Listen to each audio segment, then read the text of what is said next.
bleed green? Are you an ultimate Eagles football fan? Well, you're in the right place. Ready? This is Birds 365, hosted by the new Mac and Mac, Jody McDonald and John McMullen. Here we go!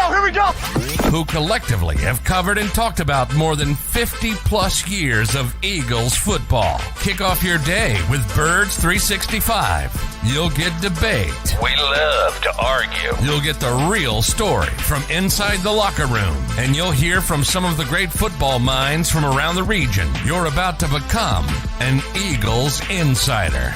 Get in the game. Join Jody Mack and Johnny Mack and join the football community that flocks to Birds 365. Birds 365 starts right now. Welcome to the NFL. Let's go! Let's go! Go!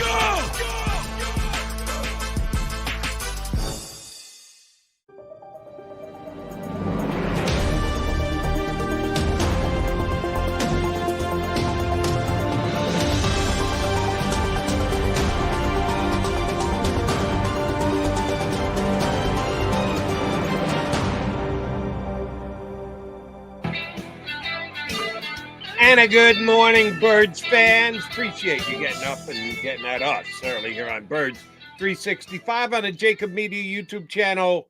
You got Mac and Mac, John McMullen, Jody McDonald here to hang with you for the next 2 hours, talk about Philadelphia Eagle football. Yeah, there'll be some other football topics thrown in there, but mostly Philadelphia Eagle football and mostly Haason Reddick. Johnny Mac, I want to start today's show talking about social media. I know one of your favorite topics.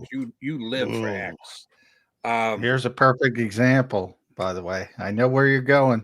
Go ahead. While I am not as vehemently opposed to Twitter/X as you are, I readily admit there's a whole bunch of trash on there. There's people who just spout off and put stuff out into the universe, and it has no meaning and is woefully off truth. And I get it. There's a major downside to social media, but there's also an upside, and we saw it yesterday.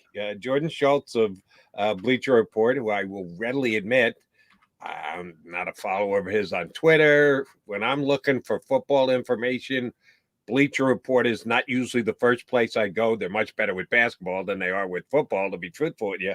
But he got Haason Reddick on record on Twitter yesterday. Haason responded by quote tweeting what he put out there and adding to it himself on social media.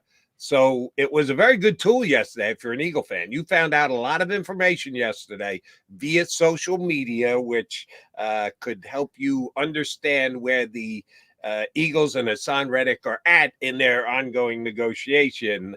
I saw some on Twitter and some broadcast opinions here in Philadelphia calling the Philadelphia Eagles liars. No, they weren't liars. They might have been a little misleading, but they weren't liars yesterday. But Haason Reddick did not request a trade. Haason Reddick did not ask for a trade. He sure as hell didn't demand a trade. But the conversation between Reddick and the Eagles got to that stage, and apparently it was the Philadelphia Eagles' idea for Haason Reddick to go out and see what his value is on the open market. I didn't know, and yes, shame on me. I'm guilty. I assumed it was Haason requesting a trade rather than the Eagles suggesting a trade. With the revelation of how things went down yesterday, what do you make of all this? Is it a bigger mess, a lesser mess? How do you reevaluate, if you change your opinion at all, about how we've gotten to the position where we are? Haven't changed it at all. If you rewind to our shows talking about it, this is exactly how it was parsed, in the fact that it wasn't necessarily, there's a difference between asking for a trade and getting permission to seek a trade. And when you hear getting permission to seek a trade, it's an indication that the organization wants the player and his agent to go look and say, all right, we're not being unfair. And I mentioned they don't want a malcontented player in the building. So you open it up. They did this with Darius Slay last year and said, you know what? If you think we're being unfair, go talk to anybody you want to talk to. Engage your value around the NFL. And that's the Eagles' strategy here. It's their, whether you want to call it negotiating ploy, but it doesn't mean they're going to trade him. It just means we think we have a good handle on the markets, and this is your value, and go out and see if you can get more. And if that makes you happy and you can get more and things can work out and it's a win-win situation. And by the way, you should follow Jordan Schultz. It does a tremendous job. Stats Howard Schultz, if you remember Howard, owned the Supersonics, Starbucks CEO. So, he's, had a leg up in life, but he does a very good job. And when I say social media, I'm not talking about professionals. I'm talking about anybody who doesn't have their real name in their Twitter profile, their X profile, that's just out there to troll. And we'll talk about Jalen Carter, I imagine, lately. That stuff is just a disaster for professional athletes, and they take it. A.J. Brown, I mean, who's a tremendous guy and, takes stuff to heart and, it gets to him. And I'm like, just get away from it if it gets to you. And it gets to everybody at some point. I mean, there's trolls all over the place on social media, but I'm not talking about professionals. Yeah. And if you want to get your message out there and Haason Reddick wants to get his message and say, look, I didn't ask for a trade. And this is just part of the process. And it's only speculation, but I'm guessing he wants anywhere from somewhere between 20 and 25 million. Probably, you go for as much as you want, you shoot for the stars. So probably near that 25 million mark. And the Eagles are saying, look, we can't give you that, but we can give you this. And that's the tactic. Go out and see your value. If you think we're undervaluing you, go check with other teams and see what the value is. It is a way to do negotiating. As a matter of fact, I'll give the Eagles some credit for this because, as you stated, they went down a very similar road with Darius Slay last year. And it ended up Slay went out, checked the market, and said, yeah, all right, this is kind of where I am, and the Eagles aren't that far from it. So they were able to bridge the gap and get a deal done and keep Slay here on a renegotiated, reassembled contract. So it's viable. You can do it this way. There are some teams, and I can tell you a quick funny story. Back in the 90s when I was on WIP in the middays with my buddy Glenn McNabb, my other Mac and Mac guy, we had Bobby Clark on, who was the general manager of the Flyers at the time, and they had a contract coming up. I might have been Lindros or it might have been Claire, somebody. And I asked him a question about, well, a comparable player is making this kind of money, so are you willing to get into? And Bob Clark just flat out said, we will not allow other teams to dictate our salary structure. And I thought it was one of the most naive things I'd ever heard in my life. Bob, that may be what you want. That may be what you think is right, but that's not the real sports world in which we're living. It's just a fact of life that other teams with the salaries that they give out have an effect. Sometimes it's an immediate and direct effect. Sometimes it's kind of a tangential effect, but they absolutely affect your salary. There's just no way around that.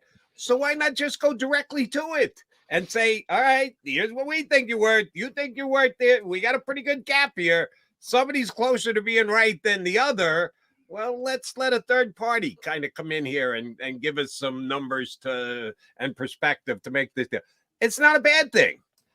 You have to admit to the fact that other teams will have an effect on what you pay your players. Teams don't probably prefer that not be the case, but it's the reality. So good on the Eagles that they're willing to say they're not above it, that we'll dictate exactly what our salary is. No, we know the way the game is played. We see the reality of the league and the situation it's in. we'll let you go out and shop around and see what kind of a number you get. Now, it's a calculated risk because the Eagles have their number. You just threw out a couple there, certainly more than the 15, probably less than the 25, which is the second highest contract for a pass rusher. So where in the middle does that fall down? If it comes back more to the player's last ask number closer than it does to the Eagles number, now you got yourself an issue if you're Howie Roseman, because Howie's putting it out there and giving him the permission because he thinks he knows what the number is going to come back or close to what the number is going to come back. If the player's right, it's going to get expensive for the Eagles, will it not, John? Not necessarily, because if it hits a certain number and Howie's very disciplined. So from his standpoint, he understands, then the trade aspect comes into it. And if you're willing to pay Haason Reddick what he feels is exorbitant money, well, you also have to give them something in return. It's not a free agent situation. So, and we're going to have Brad Spielberger on later in the show, and he's great with contracts. And he did a story about a potential Haason Reddick trade, and it's right where we thought it would be with a second-round pick. And if Howie gets a second-round pick, he'll be fine. He'll say, Godspeed, good luck, and go in a different direction. So, from his standpoint, it's really not that much of a gamble because he doesn't have to trade him. Worst case scenario, you play out the contract. You take the significant salary cap hit, which the Eagles don't want to do. So there's urgency from both sides. He has the biggest salary cap number on the team as we speak right now. So he doesn't want that either. But at the end of the day, if that's what it is, that's what it is. The Eagles are trying to avoid that because they don't want a disgruntled player. And that's why they're going about it the way they are going about it. But there's a bunch of fail safes. It's not like if he goes out and says Houston wants to give him $25 million because that's the team Brad had him being traded to. Well, they also have to give up something significant, and either they do it or they don't do it. It's not like the Eagles are forced into a box and say, "Oh, I got to pay him $25 million and $1." It's just a calculated gamble from his standpoint and Jake Rosenberg's standpoint. If we feel we have a good handle on the market, and they're usually right in that instance. I don't criticize. They're not going to be, you might not be perfect all the time, but it's not going to be crazy. Just in other words, if they have it at 18 or 19, I don't think you're going to see another team come in and say, "Oh, we're going to give them 27 million average annual." It's not going to be that. So they have confidence in their ability, and it's worked in the past, and it generally works because they have a good feel for it. Agree on all fronts. The one thing I'd put a little bit more emphasis on is, I said it before, I'll say it again. There are downsides if they don't get this done, because just playing out the last year of his contract, not only do you have a disgruntled player on your hands, and the Eagles specifically, and I would not have a problem with Haason Reddick being disgruntled, because if the way it was laid out yesterday via reports and social media and Haason himself, the Eagles seem to be the ones who decided, why don't you just check the market? We're having trouble getting to this middle ground here, so we need a point of reference. So, Haason, feel free, you and your agent, to see what's out there. If you go out there and find someone who's willing to pay you what you wanted, what you're asking for, and then the Eagles go, yeah, no, they'll only give us a third-round pick, a fourth-round pick. We can't give up on Haason Reddick. He's got every right to be a disgruntled player. You can't just say, all right, Haason, we tried. We just couldn't make it work. Throw your arm around him. Let's get back and play great football again next year. That's going to be a pretty tough sell. So you're going to have a disgruntled player who, oh, by the way, this past year, I know you went differently yesterday, he was their best defensive player on their team. The best defensive player for me was Haason Reddick. that's kind of a tough way to start a season under a new defensive coordinator, is make your best defensive player a disgruntled player by not being able to get a deal done. That's putting some pressure on Vic Fangio. First day in the door. Oh, by the way, our best defensive player really isn't happy with us because we allowed him to go out and seek a trade. He found a trade, a willing partner, but they weren't willing to pay our price. Yeah, get him playing great football again, Vic. That's kind of tough. That's where I'm saying there is a downside to this. And I'm not saying it will end up this way, but it is a possibility. The Eagles could paint themselves into making it difficult on their new DC. Well, yeah, Vic's been around a while. He's knows, look at what happened in Miami. He's used to dealing with, and part of the problem is as well where the Eagles feel comfortable is they know Haason Reddick, and he's not going to be that way. Number one, I mean, he already proved it last year. In my opinion, he should have held in. I said it yesterday.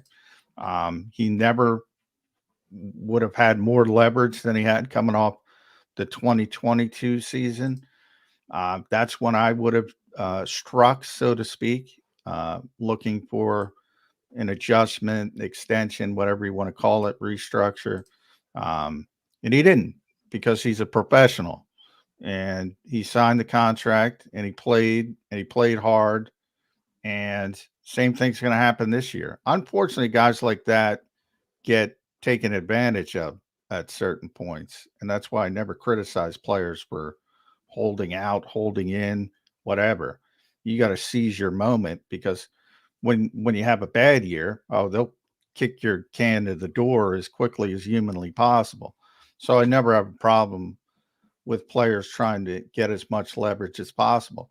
There are certain players, and I put Haason in that category, that aren't going to be troublemakers, and he's one of them. All right, well, time out, Philadelphia. Are you suggesting that Haason Reddick won't hold in this year?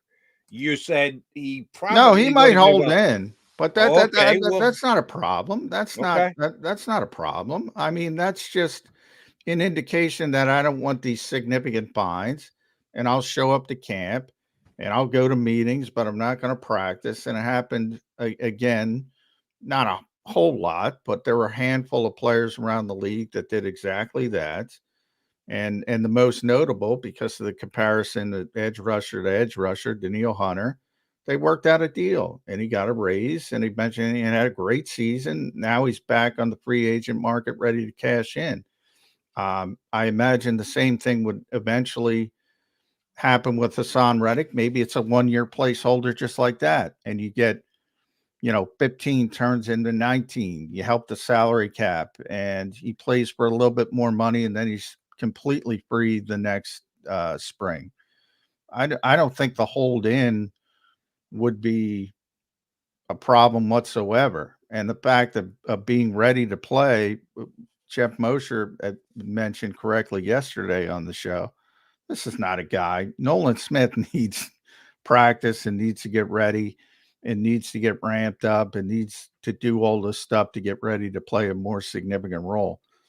Haason Reddick could hold in for the entire training camp, show up a week before week 1, and he'll be ready to go.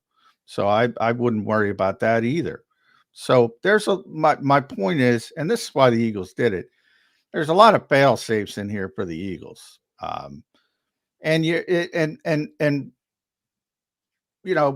Other than the fact that Haason probably thinks I did it for you, so I should have more value to you than anybody else, and you should want to pay me. And I get that from a player standpoint, but the Eagles are always going to be disciplined from a financial standpoint. And if things don't work out and they're ready to move on, they'll move on. They're comfortable with that aspect as well. And, I looked at the edge defenders currently set to be the free agent, and everybody is looking at Andrew Van Ginkel, who mainly because he played Miami last year with Vic, and maybe it works out, maybe it doesn't work out. He had a really good season last year, it would be demonstrably cheaper. I mean, much, much cheaper. Can he back it up? Can he play full time? Is he Haason Reddick? No, but you're talking 20 plus million versus 7-8 million. Then you can do some other things. So the Eagles are comfortable either way. I'm not comfortable losing Haason Reddick. That's just me. He was certainly their best edge pass rusher. I think he was their best edge defender. If they can get a second round pick for him, that's better than getting nothing for him. But that second rounder isn't going to come in and be able to give you Haason Reddick's production. I'm not sure if Mr. Smith is ready to step up and give him that production. It's like you said, they're disciplined. And part of what makes Eagles a very good team is that discipline. But if you're in it, going into a season, heading into a season where your goal is to get back to the Super Bowl, not a process and building up and getting there, the Eagles aren't there right now. And losing Haason Reddick would set them back, in my opinion, in that goal of getting back to a Super Bowl after finishing up with a collapsing season that they just had. He's McMullen. I'm McDonald. Mac Birds 365. John referenced one of the guests we're going to have with us, Brad Spielberger from Pro Football Focus and overthecap.com is going to jump in. He's got as good a grasp on the salary structure of certainly the league in general, but even specifically positionally like edge pass rushing. We'll get Spielberger up in hour number 2, but hour number 1, we're heading down the shore. Oh, it snowed down there too, I believe. It snowed where I was at. We'll find out from Mike Gil if he had to get out and actually do any shoveling yesterday. There's no way, by the way, that Gil did any shoveling yesterday. Not a chance, not a prayer. Not with any of his fancy T-shirts on. No, he didn't shovel yesterday. But he's going to shovel the you-know-what with us right here on Birds 365. Coming up next. Go to get your game on. Go for the beers. Go for the cheers.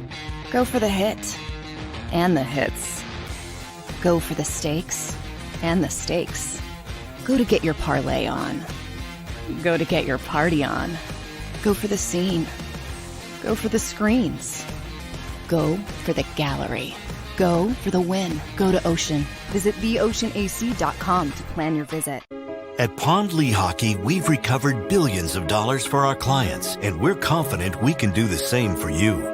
With over 250 years of combined courtroom experience, we've helped over 100,000 injured clients obtain some of the largest settlements in Pennsylvania. One conversation is all it takes to help you and your family get back on track.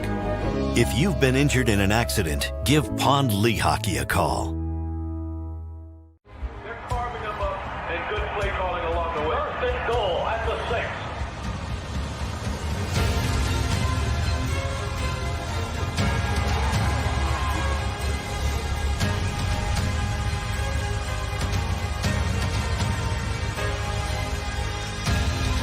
On the field of life, First Trust Bank is there for you. Champions on 3. 1, 2, 3. Because Philadelphia dreams deserve a Philadelphia bank.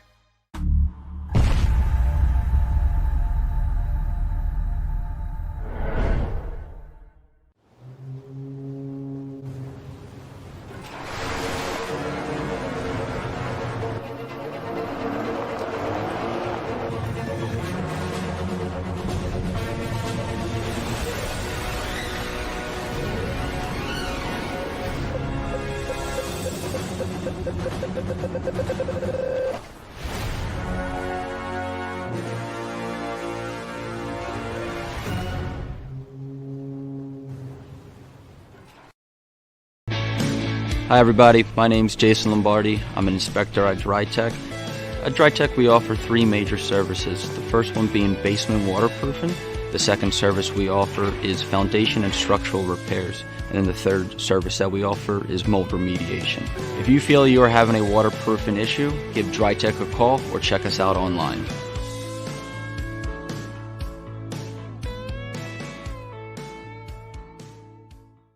Do you stream on a Roku, Fire Stick, Google TV, or Apple TV? Now you can watch 6ABC 24/7 with the 6ABC Philadelphia streaming app. And the big story on Action News? Search 6ABC Philadelphia and start streaming today.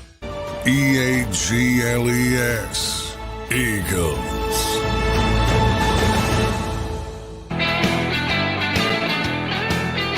John McMullen, Jody McDonald. Lucky enough to have Mike Gil from down the shore, who always has some kind of new shot. He's got the bay window in the background again, looking good, and he's got a T-shirt on. But you're a little dark today. Is that just the shore, or is that your computer? You're a little Darth Vaderish today, Studley. What's up there? I don't know. I'm sitting in a spot that I'm normally. Maybe I don't know. I'll try to. Maybe I'll change those bulbs. Come on, Mr. FYI. By the way, no snow down the shore. None. Yeah. Zero. None. Right, No, right. that's good. That's snow. Good. I'm actually on this show. I'm known for T-shirts, but down the shore, I am the king of the quarter zip. So I walked outside a little earlier today, and I have my Mountaineer Athletic Club because I donate money. They sent me these cool shirts. Yeah, it's funny. Wait. Mountaineer Athletic. What is that? Like if you donate money at West Virginia, you get they give you like different. I have a bunch of different polos and pullovers and shirts you get for your donation. Okay. Yeah.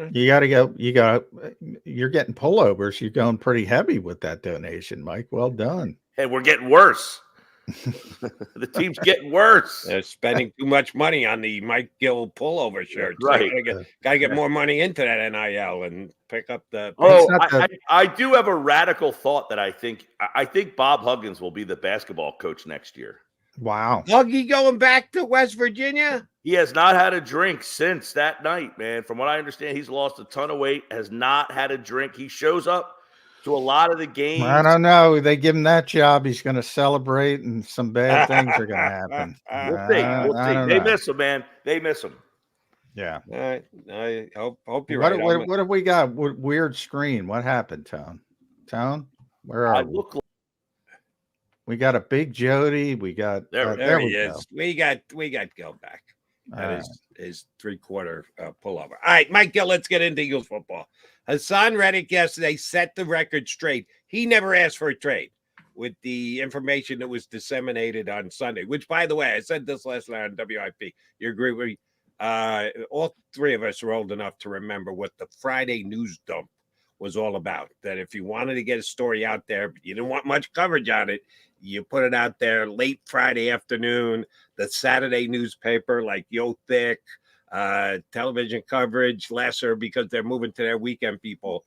I didn't know we were going to get the Super Bowl Sunday morning news dump. Yeah. That under the radar because they kind of got an important game coming up later in the day for all the marbles. The Eagles tried to sneak this one out there. There's no question that the Eagles were the ones who put this information out, correct?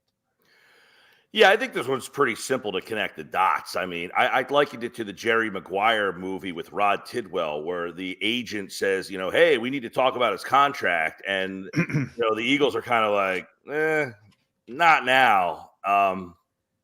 If you want to go find someone that you think is going to give you more money, feel free. But we're okay with where we're at. And then it's, we gave him permission to seek, or the Eagles gave us permission to seek a trade if we won. So then he says, I never asked for a trade. No, but you asked for a raise most likely. Exactly. The Eagles were not interested in – look, the Eagles are in a spot where they got burned by the 30-year-old guy last year. They gave Bradbury the deal after the big season he had, and then he was not very good. No.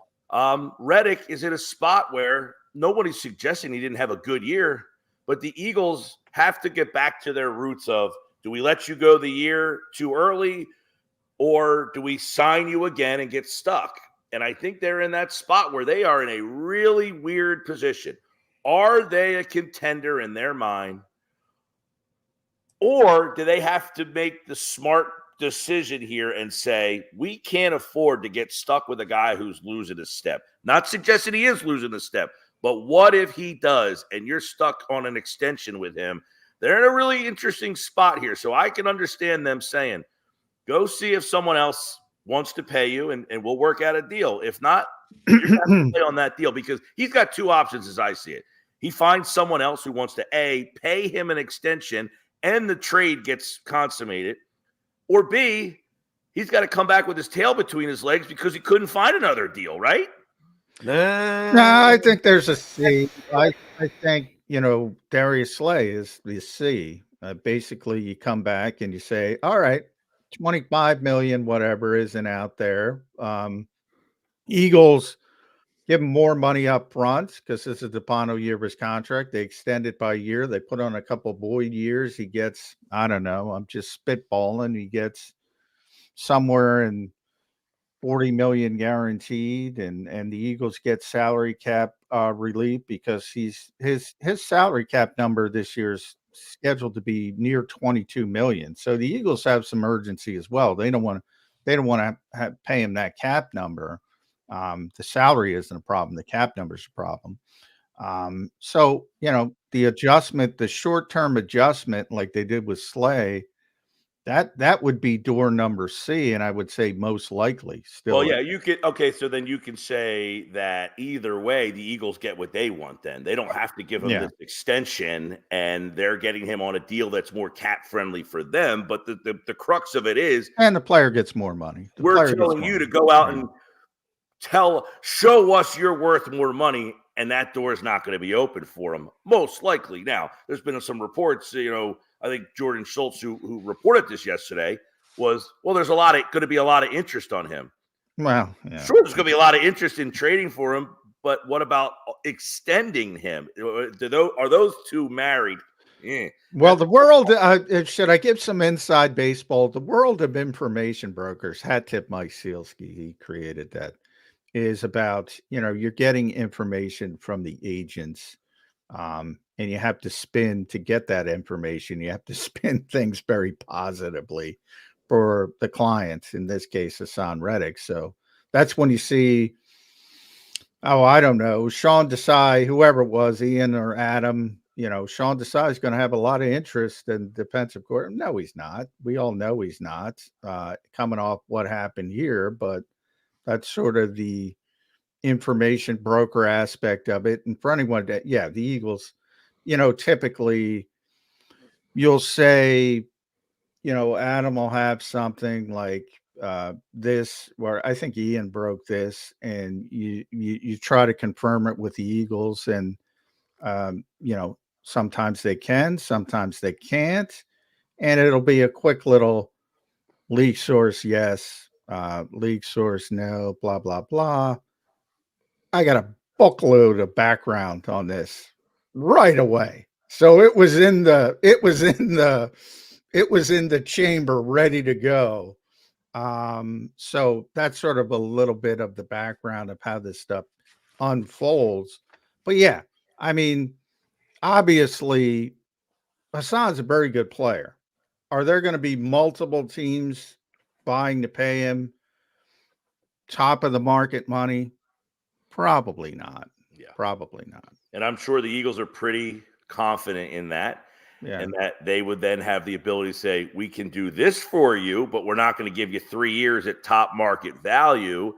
And sometimes precedent is there. Unfortunately, we did it last year and it burned us. Now we're stuck with Bradbury's deal, which if we want to get out of it, we're still on the hook for what? Almost $12 million. Not a business we want to end up getting in. Right. But here's what I think you're not putting enough emphasis on, Mike. Let's say he goes out and there's a team. I'll create a team for you just for argument's sake. The New York Giants, which I don't really think they're a team, but they know the Eagles are in a position. They know the Eagles would prefer to keep them, get a fair market deal done. So they tell Haason Reddick's agent, we'll give him the $25 million you're looking at. You need 3 years, 25 per, 375. Yeah, if we were to trade for Haason Reddick, we'd be willing to pay him that. So Haason and his agent go back to the Eagles and said, we've gotten a 3-year, $75 million offer. His preference is to stay with the Eagles, but if not, we're ready to move along, and you should be as well. So the Eagles call the Giants, and they would prefer to trade him to someone other than a team in their division. And they go, all right, yeah, we're going to need a second, maybe a little topper on top. And the Giants go, we'll give you a 4. And Howie goes, whoa. I'm not going to trade him to you for a 4. All right, good luck. And they hang up the phone. Now you've got a guy coming back. You described him as tail between his legs. I don't think so. He got the $25 million offer per year. All you have is an annoyed guy, an unhappy guy coming back to your team. Will be holding in, as Johnny Mac likes to call it, because it's a great term to describe. Oh, hamstring. I can't practice. That's not good, Mike Gil. It's not a guy coming back with his tail between his legs. A guy coming back with an attitude. In that scenario, yes. I find that to be an unlikely scenario, but it's plausible. Why would you say that is unlikely? If you're the Giants, if you're the general manager of the Giants, why wouldn't you do that to the Eagles? And oh, by the way, we've referenced it a couple times. The Eagles can't afford to have him playing on a $21 million cap number this year. They can't. That's a domino effect thing that will affect their. Well, let me ask this question, and John, maybe you know the answer to this. Can they get an offer in hand before a trade? Can they say, hey, we have a 3-year, $75 million deal from Chicago. They've got a ton of cap space. Can you trade us? That seems to be a little tampery. No, they're giving him permission. You're getting permission to seek the trade, not an extension. Well, that's part of it. Everyone knows they go hand in hand. Yeah, you're negotiating a potential contract. But my point is, yes, you might have the information. If you trade us to Chicago, Chicago's willing. But I'm saying, would you get the information first and say they're willing to give us the extension? Will you trade us there? Absolutely. Or does it have to be the other way around? That's the whole thing is you're negotiating contracts with other teams as well. And, the agent, that's why you do it. So you're saying, in other words, so when can that start then? They can't talk. I mean, I guess he's not a free agent, so he could essentially talk about a new deal. They can talk about anybody can do it any day. Now, if you don't have permission, you can get hammered. You can get caught for tampering.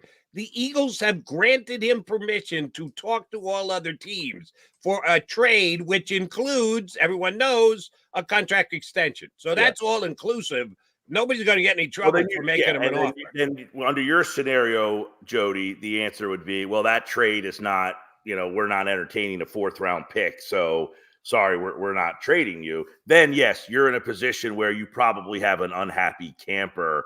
But I guess that's where John's scenario comes into play is, well, we won't give you an extension. We will give you more money to play in the 2024 season, a la what we did with Darius Slay. Because, remember, the Slay, he was told he could go find a trade.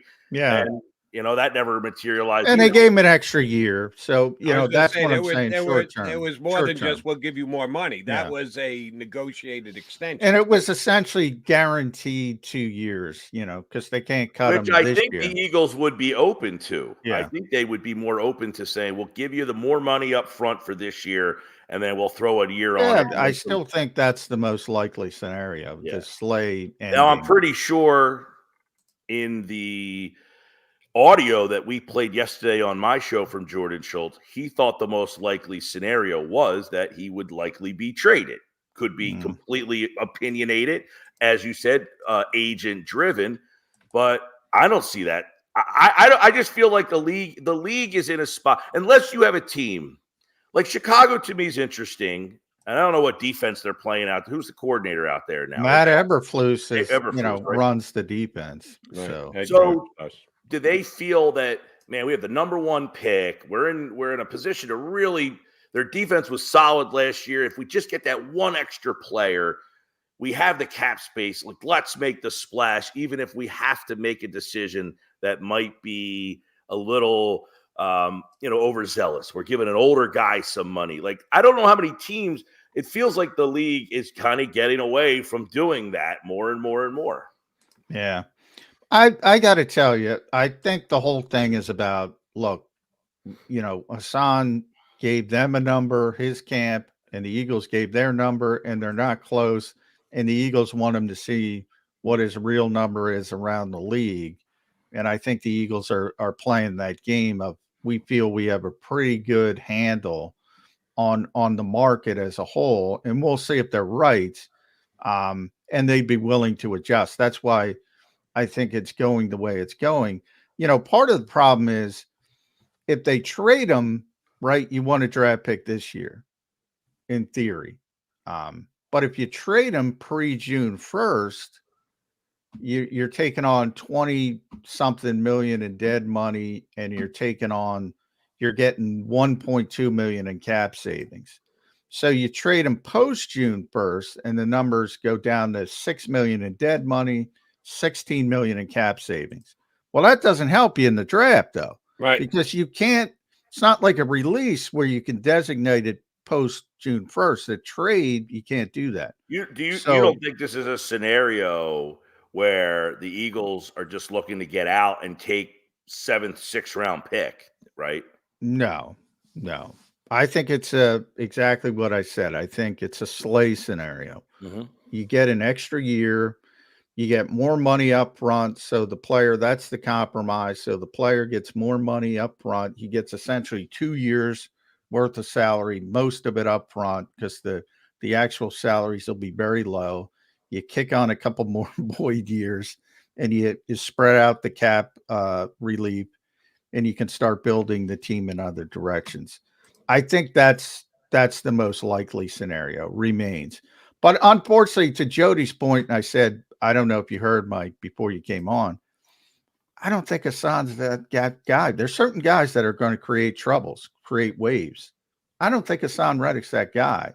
So unfortunately for people like that, and by the way, I have tremendous respect for players like that, but they get taken advantage of at times because they know at the end of the day, he's going to come in and play hard. And he did it last year. Yeah. Well, he had a pseudo situation, I guess, this year where people were murmuring about it and whether or not. Yeah, because everybody knew. Everybody knew he outperformed his contract. Everybody knew he was underpaid. I find the interesting part to this all is so he had 16 sacks 2 years ago. Last year he has 11. And of course, this comes out and the fan base is almost like, well, then fine, leave. We'll get rid of you because you weren't as good. Not the case, though. I mean, if they lose a guy like Haason Reddick, where are they replacing that? Now, some have suggested, well, listen, you've got to figure out, all he does is rush the passer. He's not very good against the run, yada, yada, yada.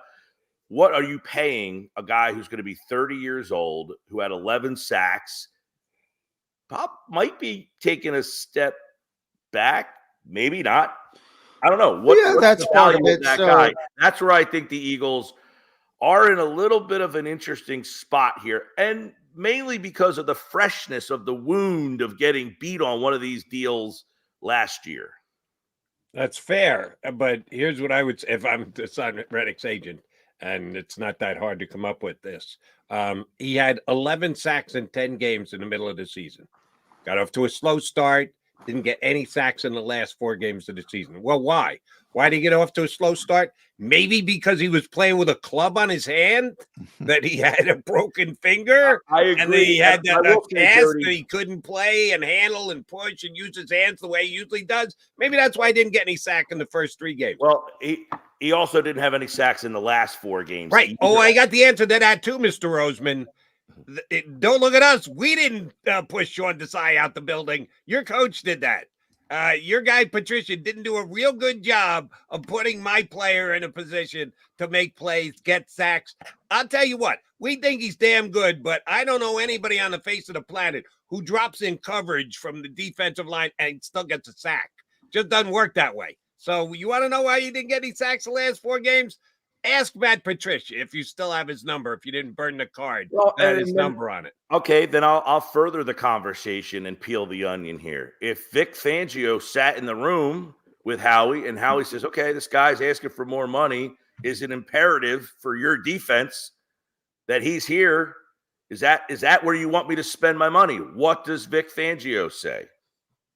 Well, yeah, that's that. I don't know, but B, I'd whisper in Vic's ear. Vic said, Jody Mack, what do you think? Pay him.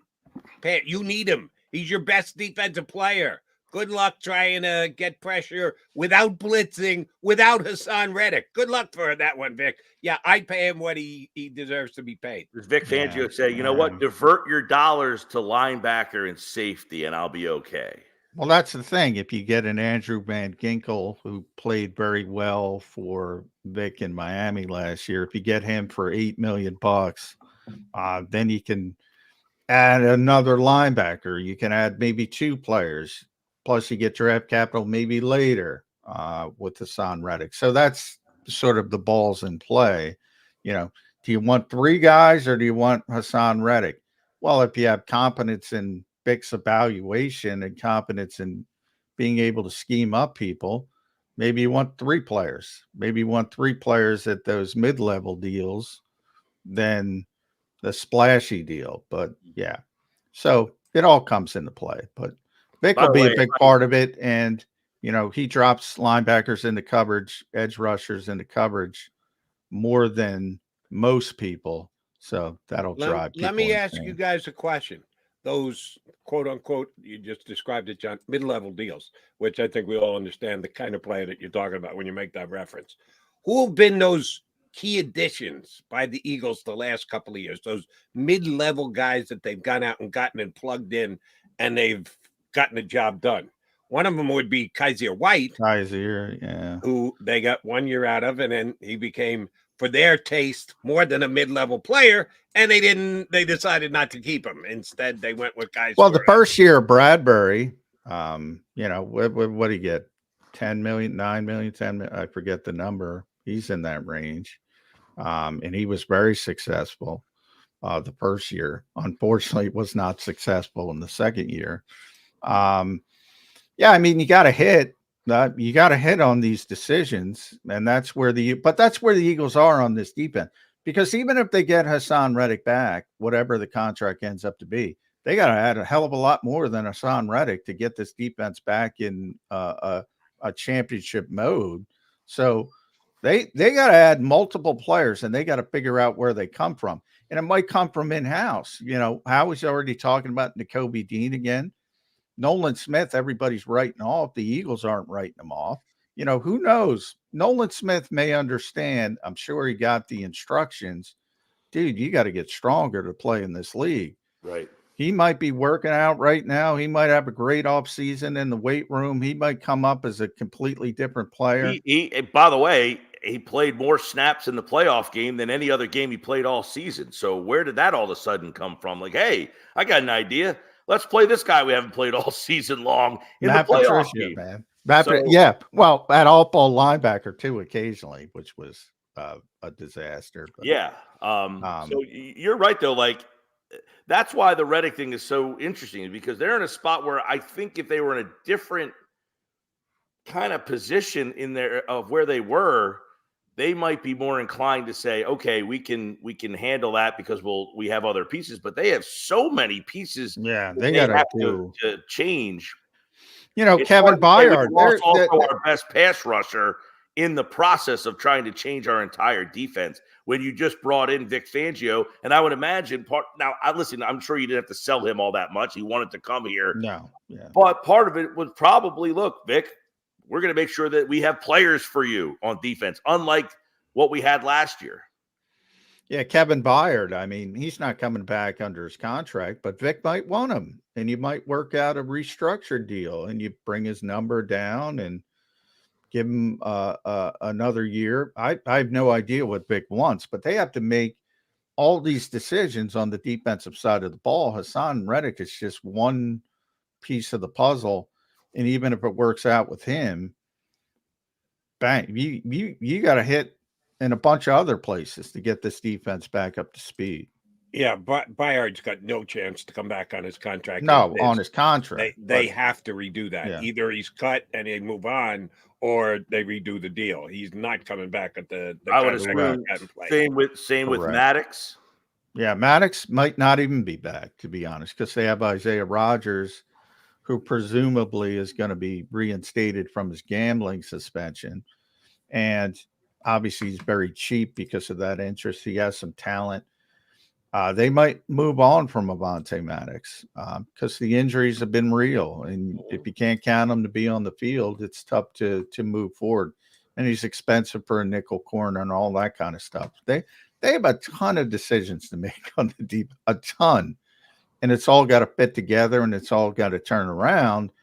And, you know, if they're going to play this scheme, they got the guy you want running the scheme. So from that standpoint, I would argue they should shift away from the scheme, but that's a moot argument. They're not. So if you're going to play that way, this is the guy to have and get guys up to speed. Speaking of the scheme, we all know the Fangio defense doesn't blitz a lot, unlike the Kansas City Chiefs, who blitzed a lot in the Super Bowl. Well, one of the keys of playing the Fangio defense is having a defensive end, edge rusher, call what you want, who can win one-on-one, get to the quarterback, and make him throw the football, if not sack him.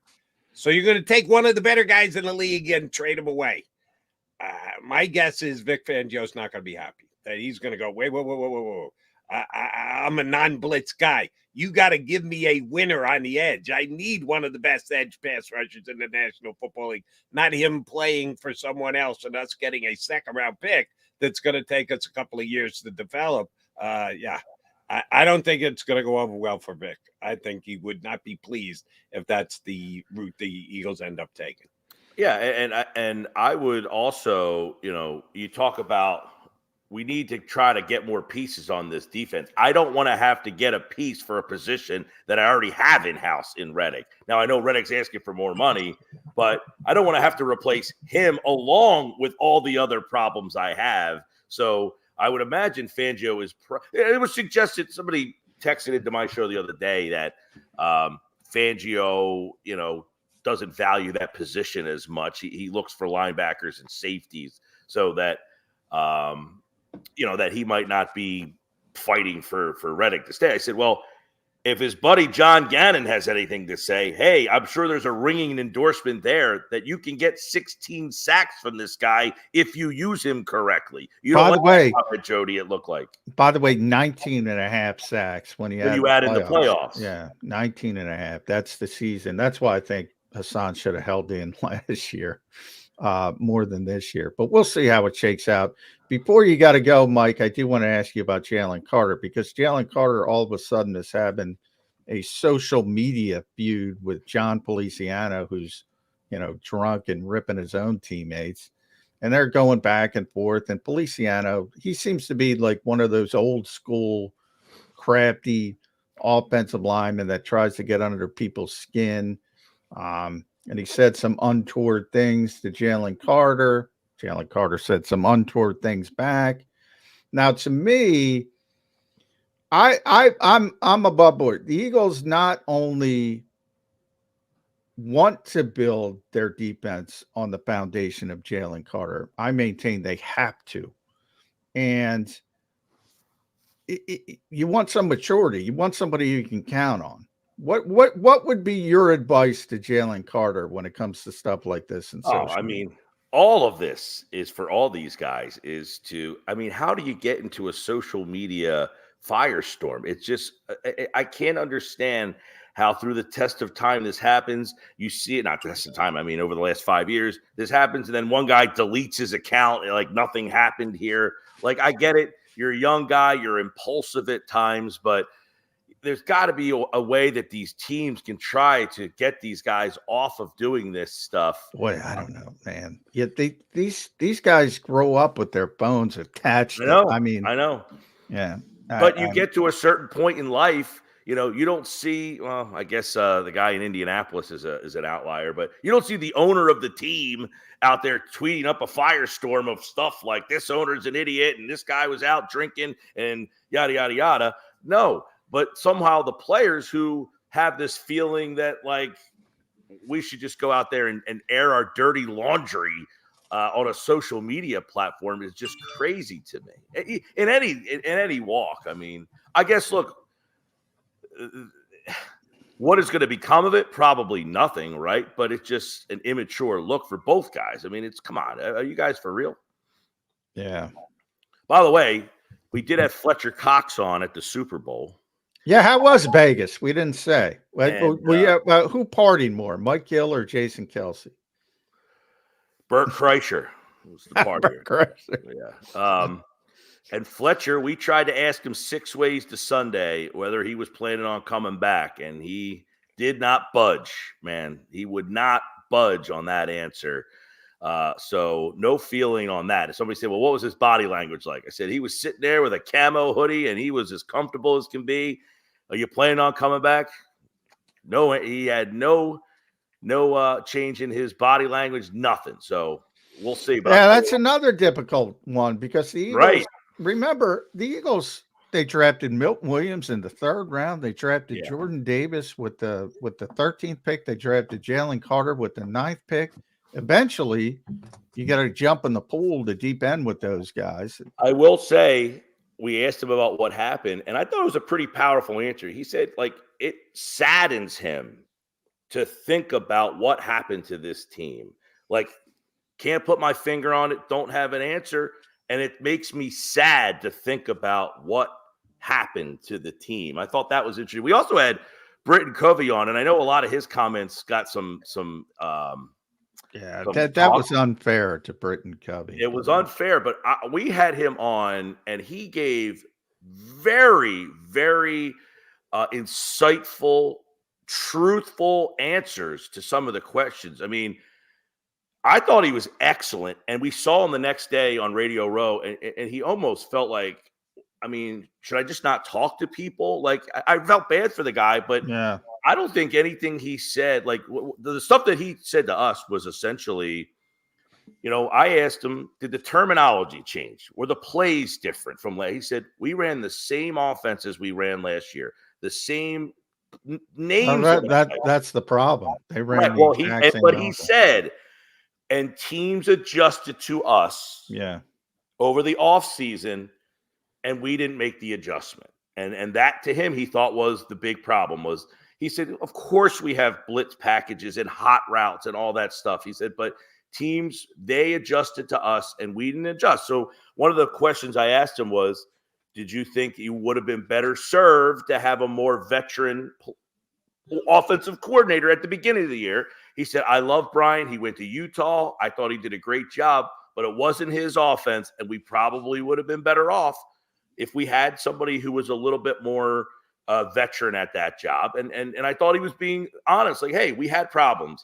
Yeah, Britton's very honest, man. He is very, very honest. I give that kid a lot of credit, and I thought he was excellent with us. Saw Devontae Smith and Jordan Davis hanging around the bounty tent. They were out there for bounty. There was a lot of Eagle representation out in Vegas. Yeah, obviously the Kelces, Jason, everywhere. Yeah, a lot of guys. Bounty, paper towels. What was the other Donovan McNabb for a little while. Good to see old number 5 will always love you. Andy Reid. I saw you got the picture with Andy Reid again. That guy. My best encounter of the week, Jody, was Joey Chestnut at the bar. No, Joey Chestnut was hanging, sitting there all by himself, throwing back a couple pops. And did you buy him a hot dog? He was there I did not buy him a hot dog. He was there to judge the hamburger patty eating contest thrown by Max Crosby. And he was just sitting there at the bar, had a big old stein. And I walked up, I ordered a beer, and I looked over. I said, are you Joey Chestnut? Nice guy. Hung out for like 2 hours. I mean, the guy he hung out with us for the night. Good to know. Yeah. Well, it seemed like a good guy. Now, how do I judge he's slamming hot dogs down his throat? What an amazing story. Eating interviews seemed like a good guy to me. I'm not surprised that you say that, Mike Gil. What an amazing story. I asked him how he got into the whole, I mean, the story is unbelievable about how he kind of got involved in doing this and how he figured out that he could do it. You know, it's just like wetting the buns and all that stuff. By the way, I asked him, has he kept in touch with Kobayashi? Yeah, Kobayashi. Yes. Legend. I was doing some digging at the bar, Jody. I was being a journalist. Well, then give us the answer. Does Kobayashi still, is that the end of it? Do they talk twice a week? How often do they converse?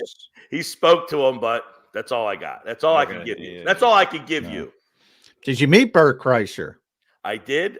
Bert was supposed to come on my show, and I think he may have been overserved. And was a little. I did talk to him twice about coming on, and I talked to his people. They actually emailed me the night before confirming that he was coming over and that he would be coming from table 65 to just, and then at 11:29. We were supposed to have him at 11:30. I got an email saying he wasn't going to make it. Oh, yeah. Oh, he was overserved the night before. I was going to say that's a good time if you've been overserved in the morning. Well, you're having a good old time. He's supposed to be. He's supposed to be a machine, Mike. He's supposed to be able to get through that. But yeah, he was walking around. I think he might have been a little tired. All right, last thing, Mike Gil. Jody, I did see The Rock. You saw him, but you didn't converse. You didn't ask him. Did you go over to the press conference? Did you go over? The Rock. Jordan Mailata was talking, and The Rock pushed everybody out of the way to go talk to Mailata. Yeah. I saw that picture of Jordan. Jordan dwarfed Rock, and Rock's a big dude, man, to say the least. And Jordan was making the rounds. He was having a ham of a time. Yeah. Good for him. All right, last thing before we let you go, Gil. Today, you'll appreciate this as a radio guy. WIP is having fun with Valentine's Day, and please feel free to leave a message for Jason Kelce. Tell him how much you love him, how much you want him to stay, continue his career, blah, blah, blah. I've done a 180 on this. I've been saying all along I believed he was going to stay after this past week with interviews with every media outlet on the planet, and his brother winning, and him doing an interview on Chris Long's podcast saying the Eagles, not we. Yeah, I've had to admit, if I'm a betting man now, I'm changing my bet. If I could buy back my he's playing bet, I double down on my he's not playing bet now. But WIP is going to try and pull his heartstrings a little bit today. Where you at on whether Jason Kelce is going to be an Eagle or not next year? You know, that was a big topic. Obviously, he was everywhere out there. And I'm thinking, okay, is this a sign that he's enjoying this so much that he just doesn't want to go back to play? Or is this a sign that all of this makes him want to go back and stay a part of it? You know, there was some reports that he was meeting with executives and all that stuff. This guy will be able to do whatever he wants when he's done. In fact, WIP shouldn't be asking him to stay with the Eagles. You would think they were probably going to hire him to work there once he's done. So you don't want him going back to the Eagles. So don't take messages. Tell him to retire so you can get him on the staff is what you would be doing. But I think that all of this tells me I think Kelce's going to play again. Wow. And I was on your side, Jody, where I watched that Kelce documentary. And I felt firmly like he's married with the 3 girls, and his whole thing in that video, in that Prime video, was it's tough to walk around and it's getting harder and harder. And I just don't know what I'm going to do afterwards. Well, he's got this podcast now. He's found what he wants to do. He's got the TV. He's got his next gig. He doesn't need to go back to this. But there's something that watching his brother win this. Yeah. Well, he doesn't want to lose to his brother again. He wants to take one more shot at this. Now, if he comes back, is that a sign that he thinks? But speaking of Jordan, I forget which show, but Jordan was pretty. Now, Jordan's person, Jordan Mailata, I'm talking about. His personality is, amped up as well. He said, "Come on, man, he's not coming back." Either Jordan is trolling us. If he comes back, is that a sign that he thinks this team is competitive enough? Oh, he already said. Absolutely. He said on Chris Long's podcast that the Eagles are very good and they should be ready. And he kept saying, Jody brings this up. He kept saying the Eagles. He didn't say we. He kept saying the Eagles on Chris Long's podcast. He said they're very good. And he mentioned, I don't want that to play into my thinking. In other words, good, bad, indifferent. He doesn't want to come back just because they're a contender because of what you said about his kids. And can he handle the grind? Can he give the team everything? That's what he wants to focus on. Yeah. And that's difficult. People say he's healthy. He ain't healthy. He's never healthy. He's tough and he fights through stuff and he plays through other stuff that people would sit down. Every time at the end of the year, he is banged up to a ludicrous degree. I got to think, though, he looks at that offense and a new coordinator coming in thinking, we can be special with this offense. Maybe I give it one more shot. I was on the other side, too, Jody, where I said, I think he's done. All the stuff that he said in that documentary makes it feel like, okay, I need to find what I'm going to do after the girls. He found that, everything. I feel like I think he's gonna come back. Yeah, and here's one last piece of the puzzle. He's banged up, what did you just say, John, to a ludicrous degree after every single season? Then what the hell is he doing riding the sled at the Pro Bowl? What the hell is he doing taking his shirt off and crawling out into the crowd to get a kid to bring him self-medicating? If he's ludicrously hurt, then he should be sitting down and relaxing and taking care of himself. Jason, he laughs at ludicrously hurt. He turns his nose up at ludicrously hurt. I don't think that's why he's stepping away. If he steps away, so be it. Talks about it all the time. Talks about it all the time. Because people said he's healthy. He said, I'm not healthy. Talks about it all the time. In the Kelce Prime video, he said, like, it's harder and harder just to get out of bed in the morning. So, I mean, this isn't news to people who play football. I mean, their bodies are beat up. They have a hard time. But as you age, that becomes more and more difficult to get out of bed and do things. But I guess some people just don't know anything else, and he has something else. So if he's even thinking about it, that shows you how much he loves playing. He's got options. That's a nice place to be when you have options. And Jason's got a lot of options. Mr. Gil, always a pleasure. Thank you very much for jumping on. We will talk to you again next week. At Mike Gil Show. You back on this afternoon, 2 to 6, 97.3. Mike Gil Show. I am on 2 to 6. Be listening and or texting Mike Gil. He does the whole texting. We do the check-in on our stream thing. We may even respond to a couple of our streams here today. Thank you, Mike. Mike Gil from down the shore here with us on Birds 365. Hey, Birds fans, here's your chance to save up to 40% on your car insurance right now from one of JAKIB Sports' great partners. Here's what you need to do. Call one of their managing partners. That would be either Jim or Fran, and tell them you're a friend of JAKIB Sports and Birds 365.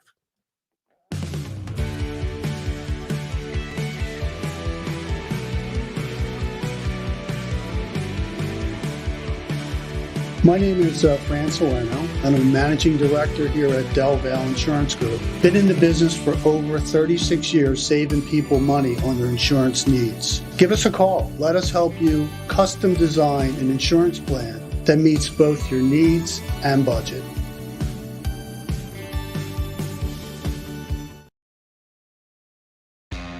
Go to get your game on. Go for the beers. Go for the cheers. Go for the hit and the hits. Go for the stakes and the stakes. Go to get your parlay on. Go to get your party on. Go for the scene. Go for the screens. Go for the gallery. Go for the win. Go to Ocean. Visit theoceanac.com to plan your visit. At Pond Lehocky, we've recovered billions of dollars for our clients, and we're confident we can do the same for you. With over 250 years of combined courtroom experience, we've helped over 100,000 injured clients obtain some of the largest settlements in Pennsylvania. One conversation is all it takes to help you and your family get back on track. If you've been injured in an accident, give Pond Lehocky a call. They're carving them up, and good play calling along the way. First and goal at the 6.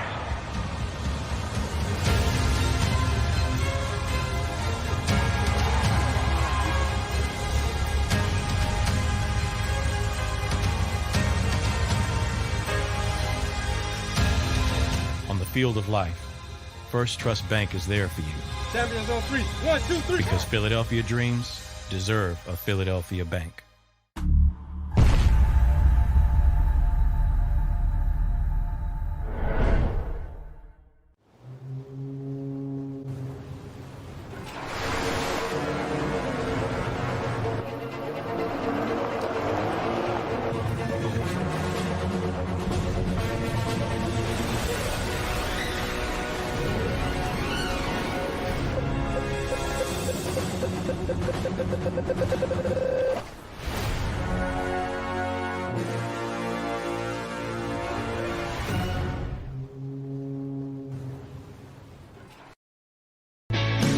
Hi everybody, my name's Jason Lombardi. I'm an inspector at DryTech.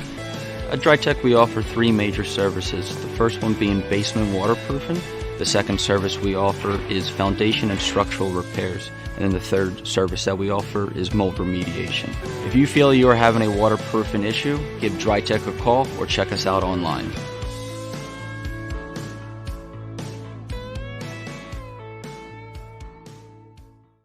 Do you stream on a Roku, Fire Stick, Google TV, or Apple TV? Now you can watch 6ABC 24/7 with the 6ABC Philadelphia streaming app. And the big story on Action News? Search 6ABC Philadelphia and start streaming today.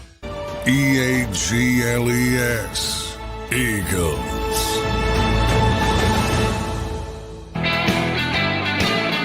You got your Mega Mac guys, McMullen and McDonald here with you on Birds 365. Always fun talking to Mike Gil. Sounds like a good time out in Vegas last week on Radio Row and everything. Hanging with Joey Chestnut and The Rock. Well, he didn't say he was hanging with The Rock, but he saw The Rock, who's certainly was a major presence last week, Super Bowl week, and the WWE being out in Vegas as well. Sounds like he had a good time. Good for Gil. Unfortunately, I'm the bearer of bad tidings. While Mike was on the stream with us, I got a text from our buddy Brad Spielberger, who also was in Vegas last week, and maybe we hung around with Mike Gil too much. I don't know what the deal is. Or who was the guy who didn't make it the next day? Krause, the comedian. Yeah, who was hanging out with Jason Kelce.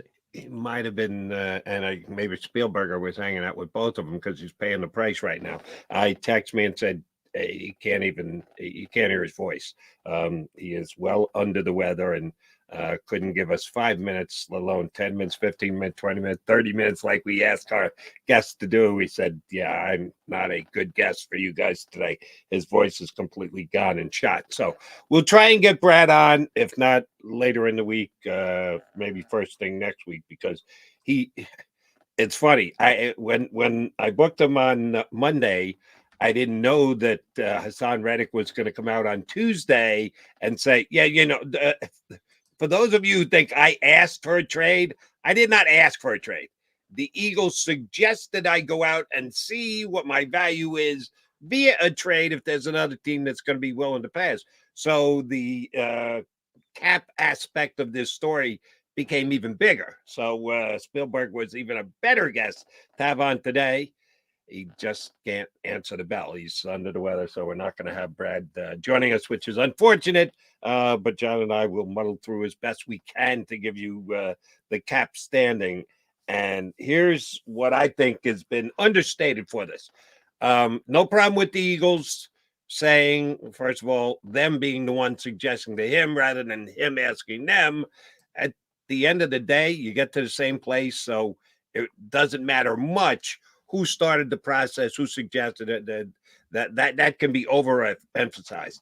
What I think has been underemphasized to this point is if they don't get something done, John, if either Haason Reddick finds someone willing to pay him and they won't come up with the price that the Eagles going to want to trade him, and a deal doesn't get done and he comes back, they can't compromise, get a deal done. A $21 million cap hit for a guy who you're going to watch walk away the next year as a free agent. The Eagles just don't do business that way. No. They almost always get it. They either get a deal done or they move on. And a lot of people think that's harsh reality of the National Football League. Yeah, it is. Guys who can still play get cut because their cap number is just unmanageable.